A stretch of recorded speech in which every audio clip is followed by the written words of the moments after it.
सब सोहित निष्काम मति श्री वृंदावन विश्राम। श्री राधा वल्लभ लाल को हृदय ध्यान मुख नाम। बस रात दिन राधा वल्लभ श्री हरिवंश, राधा राधा। गुरुदेव कह रहे राधा नामैव कार्यम हेनुदिन मिलितम साधना घीष्ट कोटिस। राधा राधा यदि ऐसा कहने को मिल जाए तो सब बात बन जाए।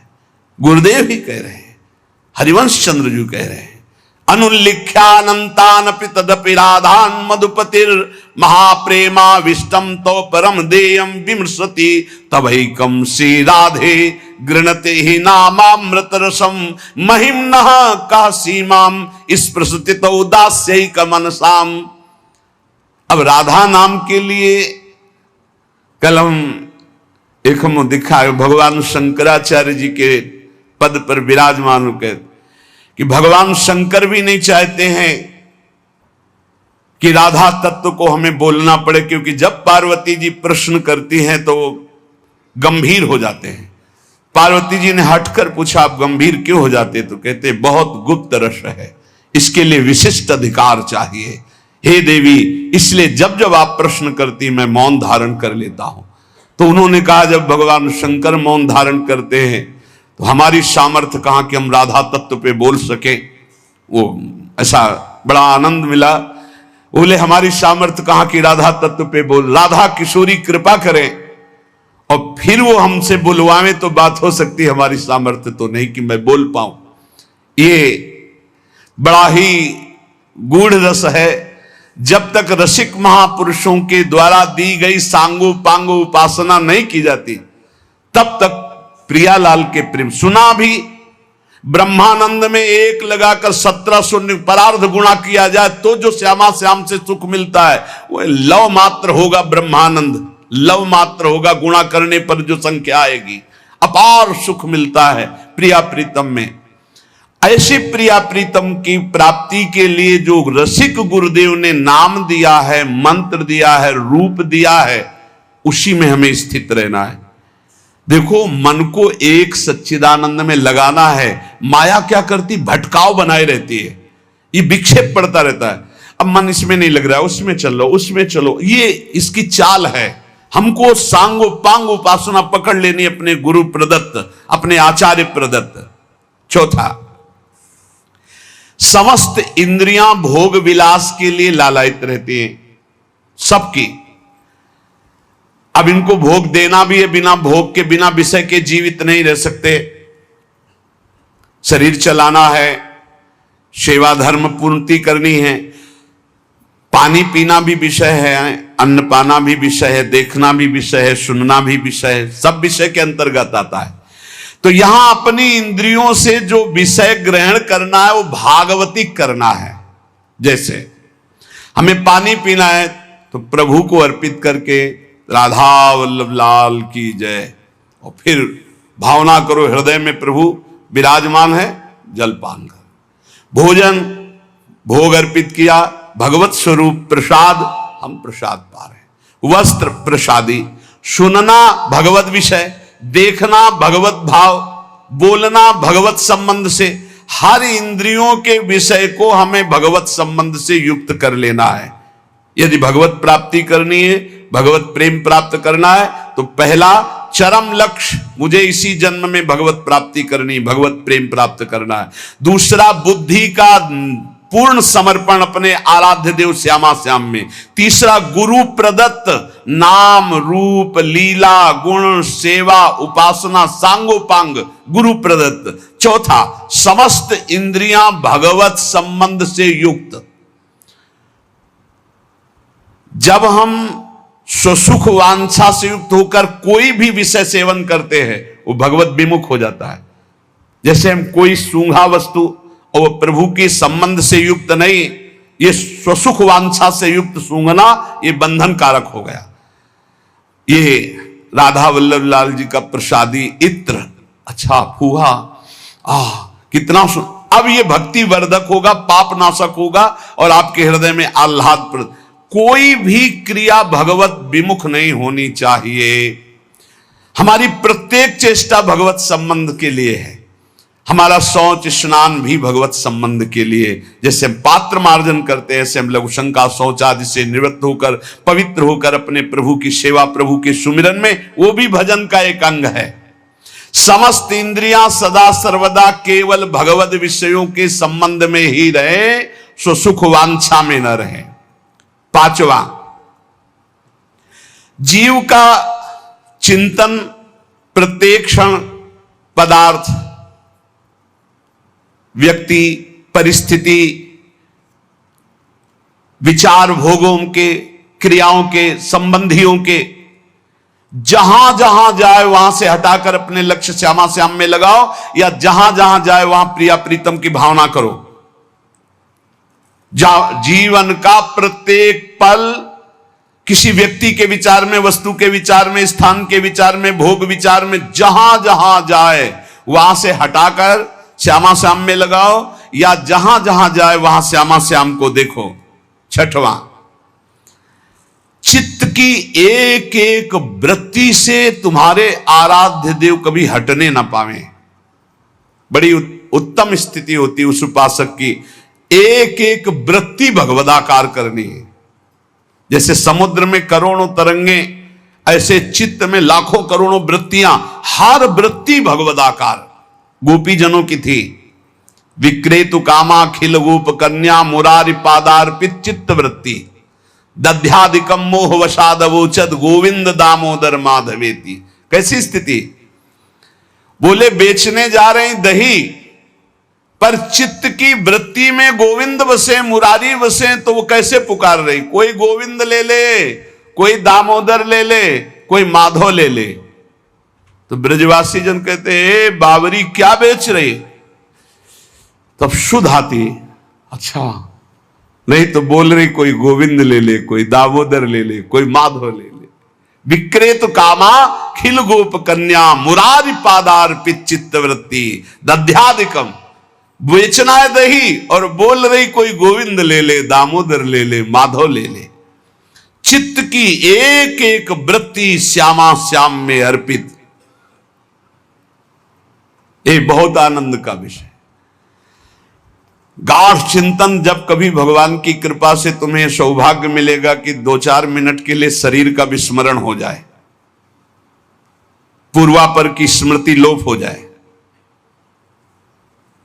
और वर्तमान में जो चिंतन चल रहा उसी में तदात्म हो जाए, फिर देख लो कैसा आनंद आता है। कभी सौभाग्य से मिनट 2 मिनट के लिए स्थिति जिसकी आई हो या आएगी तो आप देख लेना, पूर्वापर का विचार खत्म, मैं कौन हूं, कहां हूं, कैसा हूं, सब खत्म, केवल स्मृति, मात्र स्मृति, भगवत स्मृति, प्रिया प्रीतम की स्मृति। उस समय जो आनंद उसका वर्णन नहीं हो सकता। यही आनंद आता है जब एक एक वृत्ति प्रभु में लगा दो। नित्य नई उमंग, नित्य नवीन उत्साह, नित्य नया आनंद उस उपासक को प्राप्त होता है जिसकी हर एक वृत्ति प्रभु में लग जाती है। हर एक वृत्ति लगाने से लगेगी, तत्काल थोड़ी कोई सिद्ध हो जाता है।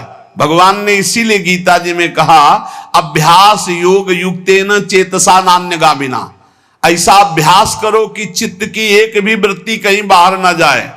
राधा राधा राधा वल्लभ श्री हरिवंश। 7वां, कहीं भी आसक्ति न हो, सारी की सारी आसक्ति, सारी की सारी ममता केवल एक युगल सरकार में। बहुत सुख मिलता है, अपार सुख मिलता है। जिससे प्यार होता है, अपनापन होता है, उसकी बात सुनने में सुख मिलता है। अरे वो दिशा अच्छी लगती है, वो दिशा अच्छी लगती है। जिधर अपना प्यारा बसता है ना, वो दिशा अच्छी लगती है। उधर से आई हुई वायु ऐसा लगता है प्यारे का आलिंगन हो रहा है, अभी वो प्रेम जागृत नहीं हुआ। इसलिए उस एरिया को कोई आ जाए, अच्छा आप उधर से आए, जहां अपना प्यारा बसता है उस क्षेत्र का कोई आ जाए तो ऐसा लगता है प्यारा मिल गया। उधर की वायु आ जाए तो प्यारा है।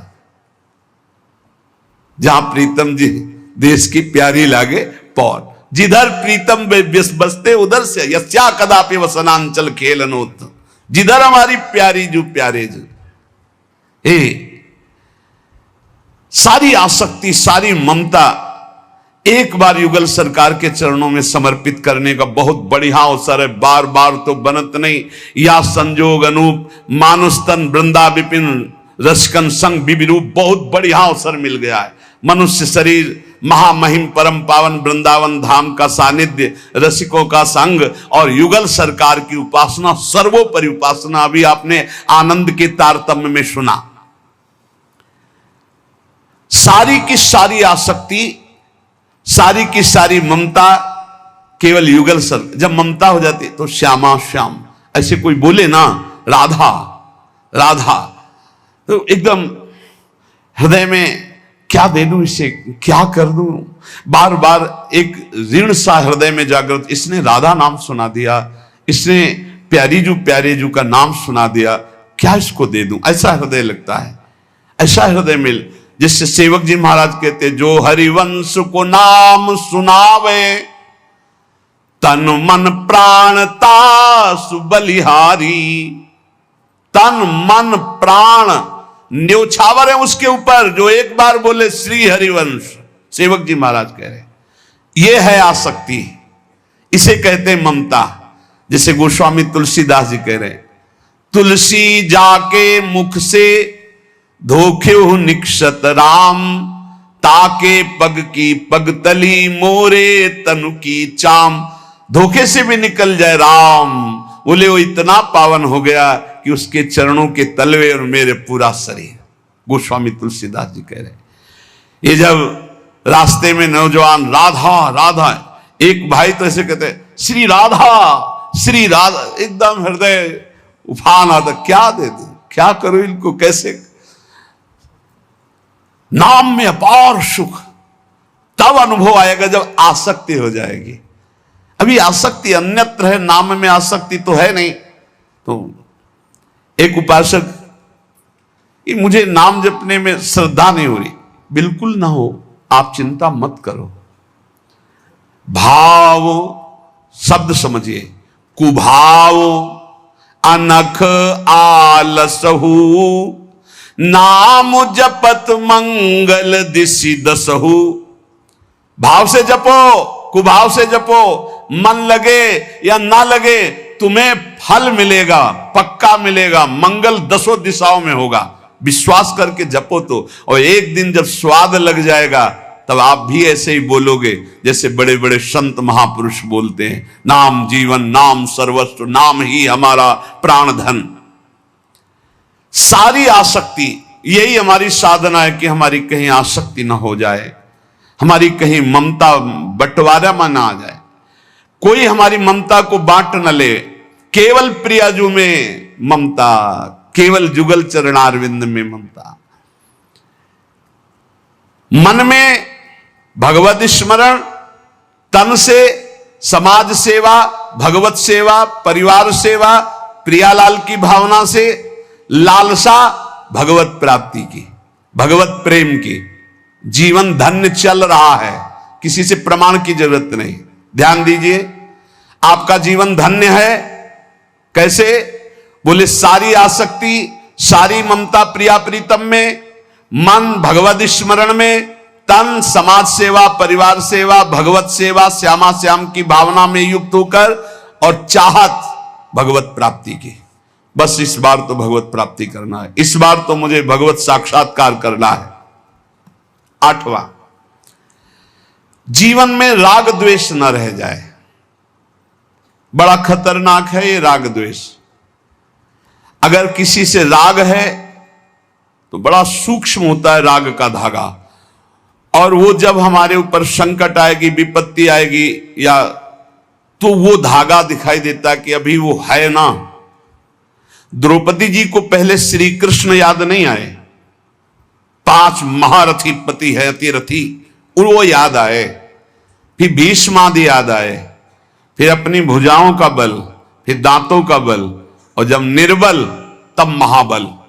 सुनेरी मैंने निर्बल के बल राम, महाबल प्रभु श्री कृष्ण का तब जागृत हुआ। ये राग बहुत खतरनाक है, किसी से राग ना करें। यही राग जब प्रियालाल के चरणों में अर्पित हो जाता है तो अनुराग कहलाता है। जब शरीर भोग, शरीर संबंधी, यही बहुत फंसाव वाला जन्म मरण चक्र का मूल यही राग है। और जब इसमें बाधा पड़ती तो द्वेष हो जाता है। द्वेष बहुत खतरनाक है। भजन कर रहे हैं, कई वर्ष पहले किसी ने कुछ कहा, याद आ गया और जलने लगा हृदय। उसकी पूरी सामने झांकी है, भजन कर रहे हैं प्रभु का, और झांकी है उस द्वेष जिससे हुआ है और हृदय जलने लगा। या कभी वो सामने पड़ गया तो देखकर जल, द्वेष ना होने पावे अजात शत्रु ते सदा। भक्त अजात शत्रु होता, एक भी पूरा सृष्टि में शत्रु ना होने पावे। तो बोले क्या भक्त से क्रोध लीला नहीं होती? क्या भक्त क्रोध नहीं करता जैसे द्वेषी पुरुष करते हैं? बोले होता है, लेकिन भक्त का द्वेष ऐसा होता है जैसे जल में रकील खींचो, कितने सेकेंड, बस जितने में खींच रहे उतने में, इसके बाद नहीं। ऐसा नहीं कि उसके चिंतन में आएगा कि वो बहुत दुष्ट है, ऐसा कभी नहीं आएगा। अगर कभी ऐसा दिखाई दे रहा है तो वैसे जल में जैसे ऐसे, बस ऐसे किया, खत्म। और संसारी पुरुष का द्वेष कैसा होता है? पत्थर की रकील खींच दो तो बनी की बनी, और वो जल की रकील, जल में ऐसे रकील खींचो, एक सेकंड में खत्म। ऐसे भक्त का आवेश होता है, कोई धर्म विरुद्ध या इष्ट विरुद्ध या ऐसा तो एकदम वो आवेश दिखाई देगा, लेकिन उसी क्षण वो तत्काल बिल्कुल द्वेष किंचन मात्र नहीं, किंचन मात्र मंगल की भावना नहीं। अगर राग द्वेष है तो फिर वो भक्त कैसा?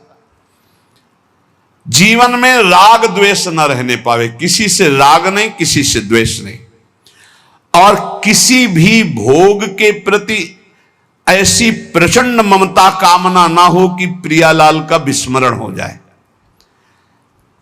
प्रियालाल का स्मरण करते हुए धर्मयुक्त भोग को जीवन यापन के लिए स्वीकार किया गया है। प्रियालाल का स्मरण चल रहा है और शास्त्र सम्मत धर्मयुक्त भोग है जीवन यापन के लिए। लेकिन शास्त्र विरुद्ध प्रियालाल का विस्मरण करा दे ऐसा भोग भक्तजन स्वीकार नहीं करते, और जो स्वीकार करते हैं वो भक्त नहीं होते। राग द्वेष भक्त के जीवन में नहीं होता, और ऐसी भोग कामना नहीं होती जो भगवत विस्मरण करा दे या शास्त्र विरुद्ध हो। अगर शास्त्र विरुद्ध और भगवत विस्मरण कराने वाली भोग वासना, वो फिर अभी भक्ति रंग नहीं लाई। तीसरा, भजन करते हुए इसी 8वें पंक्ति में 3 बातें। पहला राग द्वेष, दूसरा भोग ममता कामना का जो विषय है वो इष्ट चिंतन और धर्म शास्त्र सम्मत। तीसरा, मद अभिमान नहीं आना चाहिए। भक्ति में भी अभिमान जागृत हो जाता है, सामने वाला ऐसा है, सामने वाला ऐसा है। जहां पर दोष दर्शन होने लगे वहां जान लेना अभिमान आ गया है। बिना गुणाभिमान हुए दूसरे में दोष दर्शन नहीं हो सकता। अभिमान की पहचान दूसरों में दोष दर्शन, अपने में गुण का भाव, गुण का आरोप, अपने में गुण का अभिमान, दूसरे में दोष दर्शन, ये पतन का लक्षण है, सिर्फ पतन का लक्षण। ऐसा हो जाए तो प्रभु के सामने चिल्ला के रो, बचा लो प्रभु बचाओ, अभिमान आ गया।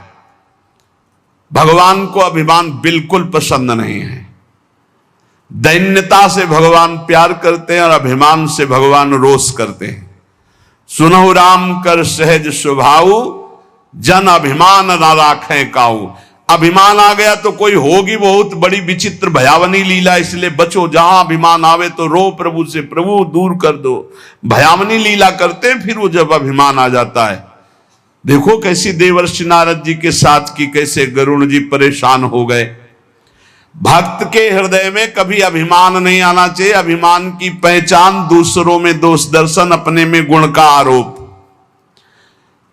इसी 8वें सूत्र में चौथा, चाहे जो कुछ नष्ट हो जाए कभी शोक विषाद नहीं करना, रोना नहीं। भक्त है, परिवार का कोई पधार गया है तो कीर्तन कर रहा है, वो रोएगा नहीं। ये रोना केवल मोह ममता का क्षेत्र है और नहीं रोना चाहिए। जब अब गीता जी का पीछे व्याख्या चल रही थी तो जो रोज सुनते हैं उनको याद होगा, रोने वाले के आंसू और नाक लार सब उस जीवात्मा को पीना पड़ता है जो पधार गया है। कभी नहीं रोना चाहिए। उस समय नाम कीर्तन करना चाहिए, भगवत यश गुणगान करना चाहिए, उस जीवात्मा के मंगल के लिए भगवान का नाम जप करके देना चाहिए, रोना नहीं। कुछ भी नष्ट हो जाए, कोई भी मर जाए, शोक विषाद नहीं करना, रोना नहीं। ये भक्ति के मार्ग का विषय। मंजीरा उठाओ, सब मिलके कीर्तन करो और भगवान का यश गान करते हुए उनकी अंतिम यात्रा। भक्तों की तो मृत्यु भी महोत्सव होती है। संसारी लोगों के लिए छाती पीटते हैं लोग, उनके मरे हुए व्यक्ति की छाती में नहीं, ऐसे ऐसे पीटते हैं, वैसे पीटते हैं। और जब वो पीट के रो रहे हो घर वाले, तब पूछना कि तुम क्यों रो रहे हो, तब असलियत पता चलती। वो रो नहीं रहा उसके लिए कि इसलिए रो रहा है, वो अपने लिए रो रहा है कि हम जो चाहा अपने लिए, बस अपनी कामना की पूर्ति के लिए। भक्त को कभी ऐसा नहीं करना। कोई पधार गया बहुत गंभीर, कोई रोए तो डांट देना चाहिए, चुप शांत, शांत नहीं रोना। उस जीव को क्यों कष्ट देना। अब तो नाम कीर्तन, मान लो 50 लोग आए, 50 लोग नाम कीर्तन करो और फिर उसको भगवान के मार्ग में अग्रसर हो, आगे जहां जीवात्मा जाए उसका अच्छी जगह जन्म हो, उत्तम कुलवान भक्तवानों के घर में जन्म हो, भगवत प्राप्ति हो जाए उसको। ऐसे नाम कीर्तन करके उसको प्रदान करो, तब तो बढ़िया बन जाएगा। ये सब बैठे बैठे वो इधर उधर की बातें उच्चारण करके रोना, ये सब कुछ भी नष्ट हो जाए। भक्त के आंसू सिर्फ भगवान के लिए गिरते, ध्यान रखना। भक्त की आंसू रूपी धरोहर सिर्फ भगवान के लिए काट दिया जाए तो भी आंसू नहीं गिरेंगे। भगवान के लिए ही आंसू गिरने चाहिए। शोक विषाद नहीं होना चाहिए। कुछ भी नष्ट हो जाए, क्यों नहीं होना चाहिए। हमारी तो सब जीवन था, ये नष्ट हो गया। जिसने एक क्षण में अनंत ब्रह्मांडों का सृजन कर दिया, वो मेरा स्वामी है। वो चाहेगा तो हर व्यवस्था हो जाएगी, हर व्यवस्था। और हम आपसे सच्ची कहते हैं, भक्त का जो कुछ नष्ट होता है अच्छा होने के लिए होता है, पक्का समझना।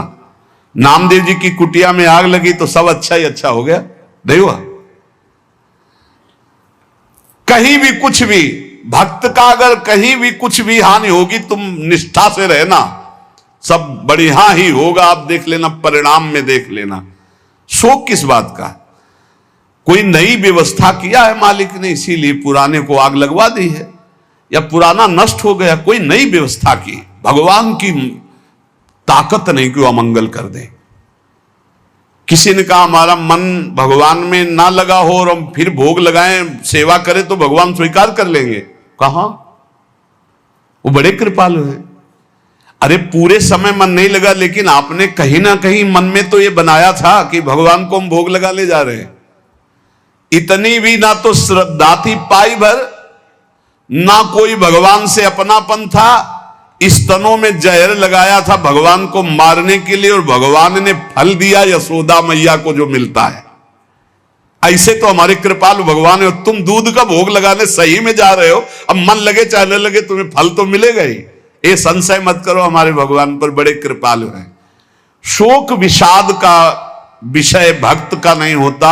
किसी के मर जाने पर, या किसी के नष्ट हो जाने पर, या किसी के छूट जाने पर। अमुक ने हमको छोड़ दिया, बड़ी कृपा की, क्यों। अब हमारा सहयोगी मित्र कौन होगा, भगवान, पक्का समझो। अगर हम किसी से अपनापन करते हैं तो सिर्फ भगवान के भाव से करते हैं। मेरे प्रभु आप इस हृदय मंदिर में बैठे, इसलिए मैं आप, बस और कोई संबंध नहीं, केवल एकमात्र प्रभु ही, वही हैं। उसी रूप कितने हैं, लेकिन स्वरूप एक ही है। सब में वही हमारे युगल सरकार विराजमान है।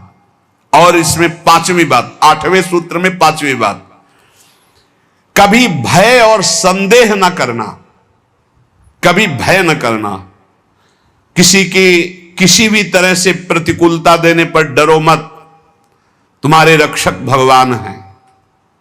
बोले हमारी तो प्रिया जो है नील कमल हाथ में लिए हुए हैं, अब ना तो तलवार है ना गदा है, कैसे रक्षा करेंगे।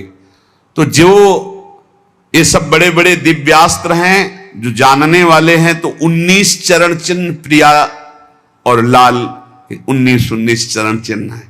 ये चरण चिन्ह अपने भक्त जनों की रक्षा के लिए, इन्हीं में सुदर्शन चक्र, इन्हीं में कौमोदकी गदा, इन्हीं में सब कुछ विराजमान है। भक्त की रक्षा के लिए प्यारी जू की चरण चिन्ह बलवान। वृंदावन दास चाचा जी ने बड़ी महिमा चरण चिन्हों की वर्णन की, कभी अवसर आएगा तो सुनाएंगे। हमें भय नहीं करना और हमें संदेह नहीं करना, पता नहीं भगवान ऐसा करे कि ना करे, पता नहीं प्रिया जो आगे ऐसा संभाले कि ना संभाले। भजन तो करते हैं, पता नहीं भगवत प्राप्ति होगी कि नहीं। अरे इधर भोग भी नहीं भोग रहे हो, इधर भजन भी कर रहे हो, प्रियालाल मिले कि ना मिले, पता नहीं ये भजन सही है कि नहीं सही, इस मंत्र से काम होगा कि नहीं होगा, ये जो नाम कह रहे राधा नाम, इस नाम से होगा कि नहीं होगा।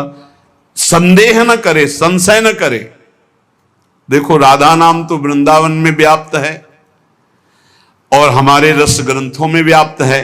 अगर गुरु के वचनों में विश्वास हो तो बिना नाम के भी कल्याण हो जाता है, ऐसे साधारण बोल देने पर। एक सीधा साधा गांव का भगत कभी कथा नहीं सुनता था, गाय चराता था गांव की। तो एक दिन और गोपाल जो गाय चराने वाले थे, उन्होंने कहा यार कभी तो कथा सुन लो, रात दिन पशुओं के पीछे घूमते हो, पशु बुद्धि, कभी तो कथा सुन लो। तो एक दिन सोचा दोपहर के भोजन गांव में पाएंगे जाके अपने घर में, और कथा हो रही वहीं से निकल लेंगे, जो सुन लेंगे तो सुन लेंगे। खड़े खड़े वहां चर्चा चल रही थी, जिसने मनुष्य जन्म लेकर के गुरु मंत्र नहीं लिया और नाम जब भगवान का नहीं किया, उसका जीवन मुर्दा, व्यर्थ जीवन। चला गया सुन के, और बार बार वही दिमाग में कि पंडित जी कह रहे थे गुरु मंत्र नहीं लिया और नाम जप नहीं किया तो मुर्दा जीवन। जिन हरि भगत हृदय नहीं आनी, जीवित सौ समानते प्राणी। दूसरे दिन फिर गया, कहा पंडित जी आपने कल कथा में कहा था गुरु मंत्र ले लेना चाहिए, नहीं तो जीवन मुर्दा हो जाता है, बेकार जीवन रहता है। तो देव गुरु मंत्र आप है, और तो हम किसी को जानते नहीं। देखा फटा पुराना कपड़ा, डंडा लिए एक चरवाहा। उनका ऐसे थोड़ी कि तुरंत ही गुरु मंत्र दे दिया जाता है, आखिरी दिन कथा के मिलना फिर दे देंगे, टाल दिया। अब वो आखिरी दिन कथा के तो दिन चढ़ावा चढ़ रहा था, तो पंडित जी ने कहा जब चलें तब ले लेना गुरु मंत्र, टाल दिया। अब वो जब आखिरी दिन के बाद हो, तो उस समय घोड़े पे बैठ सब सामान लाद के पंडित जी चलते थे, वो तो सब सामान लाद के चलने लगे हो। तो पीछे पंडित जी आप जो कह रहे थे कि गुरु मंत्र देंगे, आप गुरु मंत्र दे दीजिए। पंडित जी रबड़ी पवाई गई थी, घोड़े से उतरे, घोड़ा एक भगत के हाथ खड़ा किया और लोटा लिया और भागे, क्योंकि सोच लगी थी। अब वो भगत किसान आदमी, गांव का गंवार आदमी पीछे लगे, पंडित जी अरे गुरु मंत्र दे दो, कितने दिन से टहला रहे हो आप। अरे उनका मतलब सोच का पैसा, तू गुरु मंत्र की बात कर। अब वो पीछे लगा कि अब हम नहीं जाने वाले, आपने सब सामान लाद ली थी, भगवान की कृपा कहो कि आपको सोच लगी आई, नहीं तो आप हमको तो गुरु मंत्र ही नहीं देते, हम आपको नाम पर विश्वास की बात। पंडित जी तो दात गपोचन, जय गुरुदेव की जय गुरु, वो दबकाए है दात गपोचन, मतलब एकदम मूर्ख आदमी, तो सोच तो। वो प्रणाम कर लिया, जय गुरुदेव, धत गपोचन धत गपोचन। जपना न राधा न कृष्ण न राम न हरि। घर आया, बोले आज से गाय चराना बंद। बोले क्यों? बोले गुरु मंत्र मिल गया, अब हम भजन करेंगे, हमारा जीवन मुर्दा नहीं रहेगा, अब जीवन सार्थक रहेगा। और मेहनत करने वाला आदमी, गाय चराने वाला आदमी, अब शुरू हो गया बैठ के धत गपोचन धत गपोचन। अब इसमें न कोई भगवान नाम है, न कोई मंत्र है, न प्रणव है, न नमो नमः, कुछ नहीं। गांव के लोग, घर के लोग बोले कि यार 50 गाय चराता था, पता नहीं कौन सा हम लोगों का पाप उदय हुआ कि कह दिया कि कथा सुन लेना। अब वो गाय चराना भी छोड़ दिया, अब गपोचन शुरू हो गया। अब उसकी ऐसी लगन लगी, सहज सरल भोले जो होते हैं ना, हरिवंश महाप्रभु कह रहे हैं, मुनि मन ध्यान धरत नहीं पावत, करत विनोद संग बालक भट, दास अनन्य भजन रस कारण, जैसे हित हरिवंश प्रगट लीलान। लालजू महाराज बड़े बड़े मुनियों के ध्यान में नहीं आने वाले, बड़े विनोदी। रुक्मिणी जी से कहा तैयार हो, भगत के दर्शन करने चलना है। रुक्मिणी जी ने कहा बहुत दिनों बाद आज आपको किसी भक्त की याद आई प्रभु, जरूर कोई महाभागवत होगा, हम चलते हैं। बोले बहुत विचित्र महाभागवत। चले, साधारण वेश में चलना है। जब गांव में गए, उस भगवान तो सर्वज्ञ ही है, उसके घर के दरवाजे में बैठ गए और रुक्मिणी जी से कहा कि पहले तुम मिल के आओ भगत के, फिर हम मिलेंगे। रुक्मिणी जी ने कहा हाँ ये उत्तम बात है, पहले हम उनको दर्शन दे के और दर्शन करके आती है। तो आंख मूंदे ऐसे, न खाना न पीना, धद गपोचन। रुक्मिणी जी ने कहा ये कौन सा नाम भगवान का, न विष्णु शास्त्र नाम में है, न गोपाल शास्त्र नाम में है, और कहीं हमने पढ़ा नहीं, ये कौन सा भजन कर रहा है। कहे किसका भजन कर रहे हो, चुप रहा। फिर किसका भजन कर, दो तीन बार तो गुस्सा के आंख खोला, देखा कोई स्त्री, तो बोले तुम्हारे खसम का भजन कर रहे हैं, और किसका कर रहे हैं। वो रुक्मिणी जी आ गई, बोले बहुत जानकार भगत है। प्रभु द्वारिकाधीश से कहा बहुत जानकार भगत है। बोले क्यों, बोले हमने कहा कि किसका भजन कर रहे हो, देखो हम इतना छुप के गई थी, लेकिन वो पहचान गए, वो कह रहे तुम्हारे खसम का भजन कर रहे थे। अब भगवान ने कहा हाँ तभी तो हम आए भगत जोड़ कर।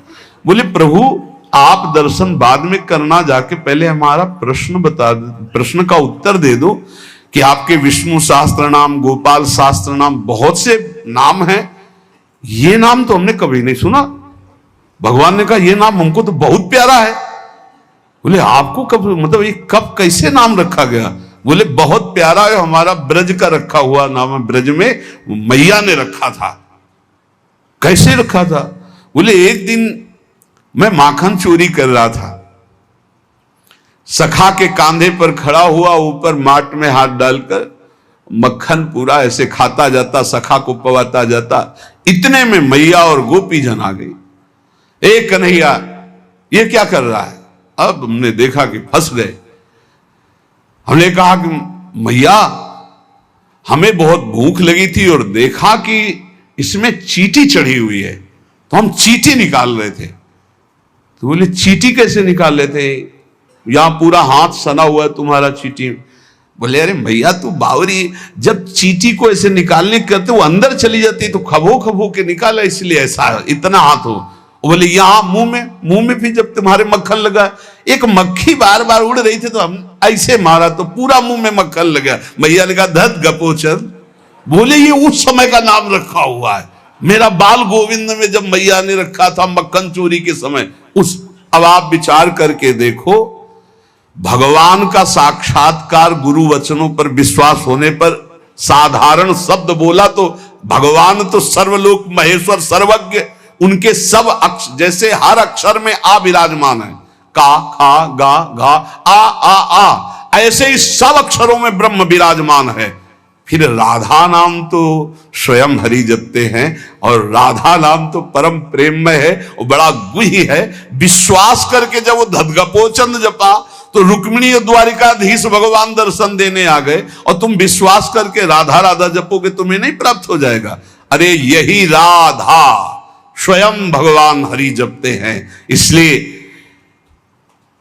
संदेह शब्द नहीं होना चाहिए उपासना में। जो गुरु ने उपासना दी उसमें संदेह नहीं होना चाहिए। और पांचवा, इस 8वें सूत्र में पांचवा, असूया, दूसरों के गुणों में दोष देखना, चुगली करना और ईर्ष्या, इनसे बहुत दूर रहना चाहिए उपासक को। ईर्ष्या बहुत बुरी है। कंचन तजना सहज है, सहज तिया का नेह, मान बड़ाई ईर्ष्या दुर्लभ तजनाए। ईर्ष्या बहुत बुरी है, मतलब ये जलाती रहती है हृदय में, ये बहुत बड़ी आग है। एक जिससे ईर्ष्या उसको प्रणाम करो उससे नष्ट हो जाएगी। इसके नष्ट करने का उपाय एक ही है, जिससे ईर्ष्या उसको बार बार प्रणाम करो, बार बार।